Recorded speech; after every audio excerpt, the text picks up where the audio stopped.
Oi, professor Maria Eduarda Franco de Oliveira Bilibil, do primeiro ano de Manutenção e Suporte Informática. Eu vou apresentar a avaliação junto com a Maria. Ela vai falar sobre o gerenciamento de memórias e eu vou falar sobre o kernel. Para eu começar a falar sobre o kernel, eu vou falar sobre bem pouco mesmo sobre o sistema operacional. O sistema operacional, ele é tipo assim, ele pode ser dividido em três. Como assim? O kernel, que é onde aconteceria todo o funcionamento, a interface gráfica e as aplicações, que é onde estão os programas, os aplicativos do nosso computador. O kernel, tipo, a principal função, uma das principais funções que ele tem é fazer uma conexão entre o software e o hardware do computador. Como assim? Ele faz a ligação de quando a gente clica para abrir o Chrome, ele faz a ligação dos componentes que tem no computador, tipo placa-mãe, placa de vídeo, placa de rede, processador, N outros. Ali ele faz essa conexão com o software do computador, que é onde tem lá o Chrome, tem o Excel, o Word, ele faz toda essa conexão. O kernel também, ele também é responsável em gerenciar como que vai ser a execução das aplicações, que no caso são os aplicativos que a gente tem, os programas que a gente tem no computador. Como assim? É aquela questão que a gente já estudou antes, que trabalha o ciclo de busca e execução, que é onde um espera para o outro programa fazer todo esse processo para daí e o outro. E o kernel, o kernel também ele é encontrado na maioria dos softwares complexos, porque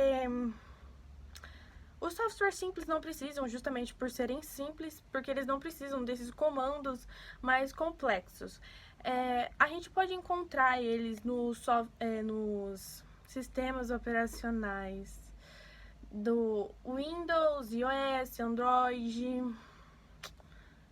todos esses aí.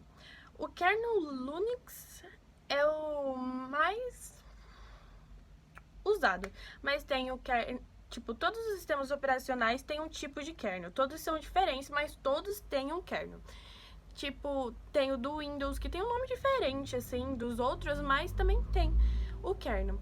O kernel, muita gente considera ele até um dos principais componentes, assim, do computador, porque é ele que, falando de uma maneira bruta, que faz o funcionamento do sistema operacional, que, como eu já disse antes, é quem vai fazer a ligação do software com o hardware. Parece até um pouco simples, mas quando coloca na prática, quando para estudar, assim, como que funciona o kernel, como que acontece esses comandos que ele dá, é uma coisa muito complexa. Até por isso que só é usado nos sistemas operacionais complexos. Era isso que eu tinha para falar sobre o kernel. Agora fica com o gerenciamento de memória da Maria. Meu nome é Maria Flávia Coco Ramos e eu vou falar sobre gerenciamento de memória. Gerenciamento de memória, para que serve? A memória é um dispositivo importante, então ela precisa ser gerenciada, para não faltar memória em certos processos. Então, esse gerenciamento de memória, ele vai falar, tipo assim, o que está sendo usado, o que não está sendo usado, o que vai mandar memória para onde, o que vai trocar de memória aqui, vai colocar o disco, o que vai fazer. Então, ele serve para isso, para coordenar as coisinhas, tudo certinho e não dá problema. Para deixar a memória funcionando com todo mundo e não travar tudo. A unidade de gerenciamento de memória, ela serve para transformar endereços online em endereços físicos. Existem várias maneiras de gerenciamento de memória, e uma delas é o de monoprogramação sem troca ou paginação, que é basicamente a memória só é dividida em duas, entre o usuário que a gente está usando e um programa, um sistema operacional. É só isso, aqueles bem antigos que a gente tinha, que você não podia fazer muita coisa, você só entrava ali naquele programa, acessava e pronto, só. Então a memória é dividida pouquinha coisa, então é bem simplesinho. Agora temos a multiprogramação com partições fixas. O que ela é de diferente? Então a gente tem um número N de partições quando a gente vai iniciar nosso computador. Então, essas partições fixas é porque, tipo assim, Quando você inicia, vai ter uma memória específica, tipo, cada partição vai ter uma memória específica e não vai poder mudar. E essa memória, ela tem um negócio que a gente chama de fragmentação interna, que é quando a gente tem um aplicativo que ele tem uma memória X. Vamos supor que ele tenha 30 e você tem um espaço de 50, um de 80 e um de 70. Aí você vai colocar lá no espaço da sua memória, você vai colocar ele lá. Aí o que vai ficar sobrando nesse espacinho vai ficar ali, você não vai poder ocupar com mais nada, ele vai ficar ali apenas existindo. Isso é fragmentação interna, porque esse espaço sobrando. A fragmentação externa é quando a gente tem... vou dar um exemplo. Você tem um programa com 100 de memória. 100 megabytes de memória.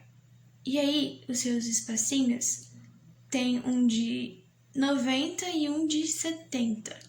Então, você vai lá, você vai dividir os dois, vai dar 50 para cada lado.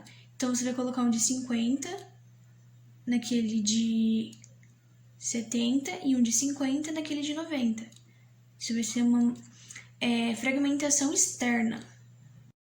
Na multiprogramação com partições únicas, a gente pode ter fila única ou não. A não fila única seria assim, nós temos as partições lá e a gente vai pegar programas com memórias que podem se encaixar nelas e vamos fazendo fila. Tipo, esse programa aqui, ele cabe nessa aqui, então vamos colocar ele aqui na fila para quando esse programa terminar, esse aqui entra e vai, entendeu? Vai fazendo essas filinhas em cada partição. E a fila única é tipo assim, a gente tem a fila de todos os programas e o que vai liberando primeiro, ele vai se encaixando. É basicamente assim que funciona. Ou então se divide o programa em dois, igual para fazer fragmentação externa, né? Ou faz assim, a fila única. Essas são as possibilidades que a gente tem na multiprogramação de partição. Também temos a multiprogramação com partições variáveis. O que ela difere? Aquela lá, a memória, ela vai ser repartida com um número n quando você inicia. Essa aqui não. A sua memória vai estar lá, vazia, vamos chamar assim. E aí, de acordo com o que você for precisando usar ela vai se encaixando, vai se adaptando. Tipo, você vai iniciar o programa A, B e C, ele vai ocupar a boa parte da sua memória. Aí você usou o A e o B. Aí você vai usar o D, o E, o F, e eles vão se encaixando nesses espaços que vai sobrando. O C parou de usar, o D vai parando de usar, e vai ficando, eles vão variando a posição, eles vão trocando espaço, não vai ficar só, tipo assim, esse espaço é definido. Não, o espaço vai sendo autoajustável com o que você está usando, com o que sua memória vai precisar, né? Onde ela vai precisar ir, onde vai precisar ser usada. Nesse sistema de partições livres, que elas, tipo, a livre vai sendo de acordo com o que você vai usando e vai criando lacunas, né? Que são espaços entre os programas, vamos dizer assim, tipo, você tá usando 3 itens assim. Aí, esse item do meio parou de usar. Então, aqui no meio, ele vai ficar um espaço livre. Então, o próximo programa, se ele for pequeno o suficiente ou grande o suficiente, não sei. Se ele tiver o tamanho suficiente, ele vai entrar aqui no meio. Aí, se sobrar espaço, vai criar outra lacuna. Aí, vai ficar, tipo, 4 lacunas. Então, tipo, ele é assim. Ele vai criando lacunas de acordo com o que você não tá usando.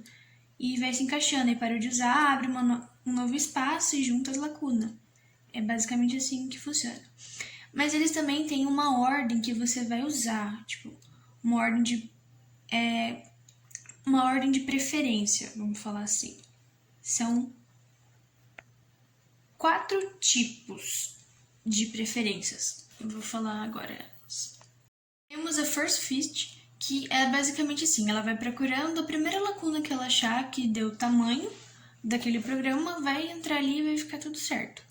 Temos a best fit, que ela procura o melhor, ou seja, aquele que o tamanho tiver mais adequado, mais parecido, tipo, que vai ocupar, tipo assim, temos lacunas de 36, 40, 55 e o nosso programa tem 50. Então, ele vai se encaixar melhor na de 50, né? Então, tipo, para ocupar um espaço menor e tal.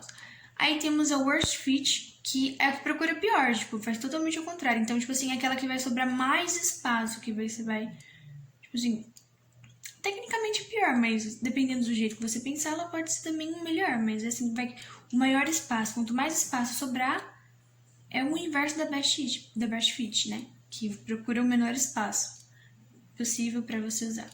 E temos a Next It, que tem a mesma coisa do First It, tipo, o programa foi lá usado, tipo, você começou lá, você usou um programa na primeira lacuna. Ele não vai começar a procurar daquela lacuna antes, desde a primeira. Ele vai só depois daquela que já foi usada o programa anterior. Tipo, vai preenchendo depois, sempre o próximo, sempre o next. O nome delas já fala bastante o que elas fazem. Gerenciamento de memória com mapa de bits. Basicamente, você vai ter um espaço livre, e esse espaço livre vai estar com bit 0. E o espaço ocupado vai estar com bit 1. Então é só você fazer essa varredura, o que está com bit 1, o que está com bit 0, para você dizer para colocar, se está livre para colocar o seu programa lá. Ele é meio lerdo, então ele não é muito usado. Temos o gerenciamento de memória com lista ligada, que funciona assim. Temos a letra P, ela vai indicar que aquela memória está ocupada. Temos H, que vai indicar que aquela memória está livre. Então, vai funcionar assim. Vai ter a letra P, vai ter uma casinha do lado, que vai falar em qual começou, e do lado dela ainda, vai falar quantas casas para frente estão ocupadas, quantos espaços estão ocupados da memória, quantas lacunas estão ocupadas. Tipo assim, a gente vai começar da 0, né? E vai ter 5 espaços de memória ocupada.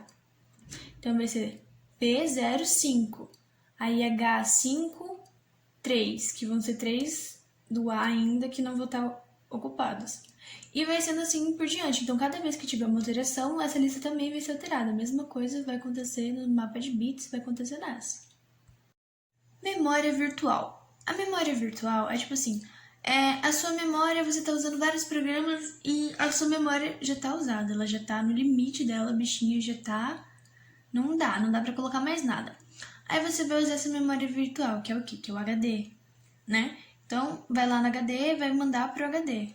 Esses dados, que não está sendo tão usado, vai para lá, para poder liberar espaço para tua memória agir a vida.